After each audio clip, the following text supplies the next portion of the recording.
70 80 हज़ार की लीड से जीत रहे थे।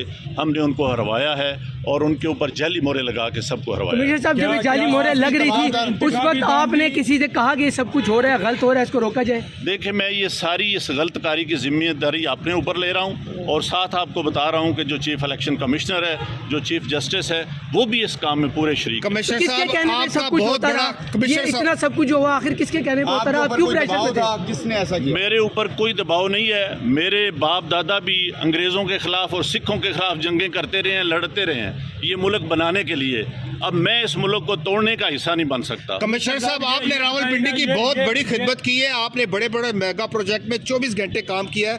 ये बताइएगा कि आपको कमिश्नर चीफ इलेक्शन कमीशन दबाव में ला रहा था कि ये करें सारे काम, लोग जीतों को आपने हराया, आपको नींद कैसे आती रही, किस तरह आपका ज़मीर जाग गया? देखिए, मैंने रावलपिंडी के लिए 14 16 घंटे काम किया है। मैंने यहाँ रिंग रोड बनाया है, ददोचा डैम बनाया है, होली फैमिली हॉस्पिटल बनाया है, जिमखाना बनाया है, मैंने लारी अड्डे बनाए हैं, मज़दूरों के लिए सेंटर बनाए हैं, मंशियात के अड्डे सेंटर बनाए हैं। सब कुछ मैं अपने मुल्क की बेहतरी के लिए करता रहूं, लेकिन आखिर पे मैंने जो इस मुल्क के पेट में छुरा घूंपा है, मुझे वो सोने नहीं देता। मैं ये सुकून की मौत बर्बाद करता हूँ। मैं जो मैंने जुल्म किया है, मुझे उसकी सजा मिलनी चाहिए और बाकी भी इस जुल्म में जो लोग शामिल हैं, पुलिस भी शामिल है? उनके नाम बताएंगे जो लोग आपके साथ यहाँ पर थे?